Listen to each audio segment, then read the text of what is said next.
ఒక్క ప్రార్థన మీతో. గత 25 సంవత్సరాలుగా బీఆర్ఎస్ పార్టీ పుట్టిన నాటి నుంచి, ఆనాడు టీఆర్ఎస్గా స్థాపించబడ్డ నాటి నుంచి నేటి వరకు 25 ఏళ్లలో 14 ఏళ్ళు ఒక ఉద్యమ పార్టీగా రాష్ట్ర ఏర్పాటు కోసం కొట్లాడినాం.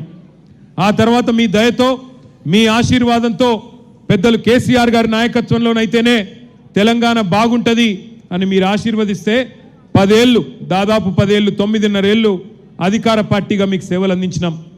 2023 డిసెంబర్లో ఎలక్షన్లు అయితే ఆనాడు హైదరాబాద్ మహానగరంలో మీరెవ్వరూ కూడా ఒక్క సీటు కానీ ఒక్క ఓటు కానీ కాంగ్రెస్ పార్టీకి వేయకుండా మొత్తంగా బీఆర్ఎస్ పార్టీకి వేసి ఇక్కడ జూబ్లీ హిల్స్ నియోజకవర్గంలో కూడా స్వర్గీయ మాగంటి గోపీనాథ్ గారిని మీరు గెలిపించడం జరిగింది.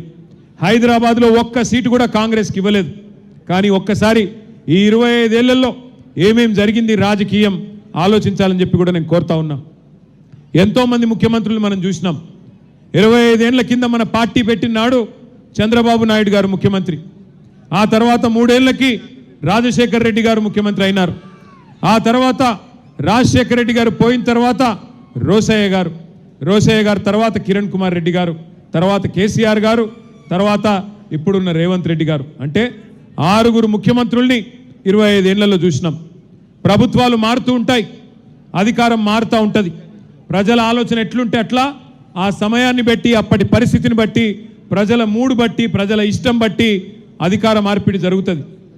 మొదలనాడు చంద్రబాబు నాయుడు గారు ఉంటే ఆయన కూడా హైదరాబాద్ అభివృద్ధి కోసం ఆయన ప్రయత్నం ఆయన గట్టిగానే చేసిండు. తర్వాత రాజశేఖర్ రెడ్డి గారు వస్తే ఆయన కూడా అభివృద్ధితో పాటు మరి సంక్షేమాన్ని కూడా జోడించి ఆయన ప్రయత్నం ఆయన కూడా చేసినారు.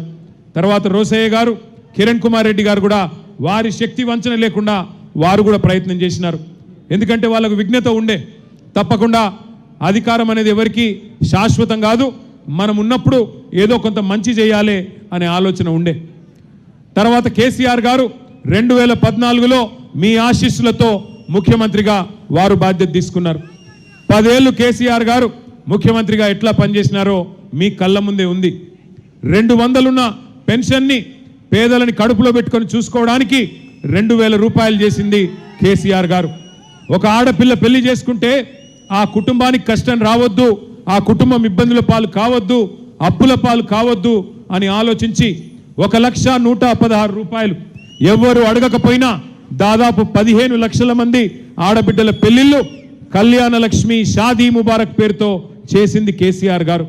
ఆ తర్వాత అదే ఆడబిడ్డ కడుపులో ఒక బిడ్డ పడితే మరి కేసీఆర్ కిట్టిచ్చి అమ్మ ఒడి అని ఒక ప్రోగ్రాం పెట్టి ఇంటికే బండిని పంపి ఆ బండిలో ఆడబిడ్డను ఎక్కించుకొని నేను బోను బిడ్డో సర్కారు దవాఖానకు అనే పరిస్థితి నుంచి నేను సర్కారు దవాఖానకే పోతా, అక్కడ ప్రసూతి అయితేనే అక్కడ బిడ్డని కంటేనే మా మేనమామ కేసీఆర్ ఇచ్చే కేసీఆర్ కిట్ వస్తుంది, మగబిడ్డ పుడితే 12,000, ఆడబిడ్డ పుడితే 13,000 రూపాయలు అని చెప్పి పెద్ద ఎత్తున మా ఆడబిడ్డలు దగ్గర 15 లక్షల మంది ప్రసూతి ప్రభుత్వ ఆసుపత్రుల్లో పొంది కేసీఆర్ కిట్లు అందుకున్న విషయం మీకు గుర్తుంది.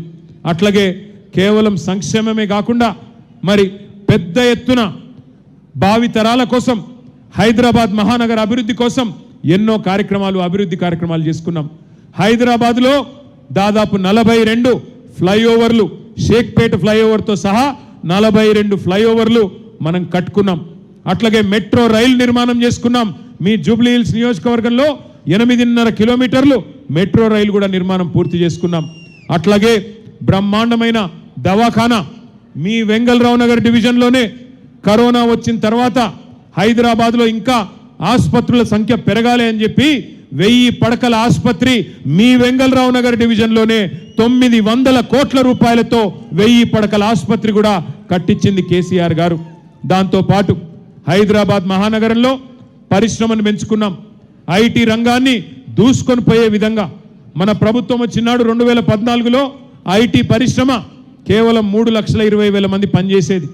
కానీ మన ప్రభుత్వం దిగిపోయే నాటికి దగ్గర 9.5 లక్షల మంది ఐటీ ఉద్యోగులు ఇక్కడ పనిచేసే విధంగా, అంటే కొత్తగా 6 లక్షల పైచిలకు ఐటీ ఉద్యోగాలు సృష్టించి బెంగళూరు నగరాన్ని దాటే విధంగా అద్భుతంగా పనిచేసుకున్నాం.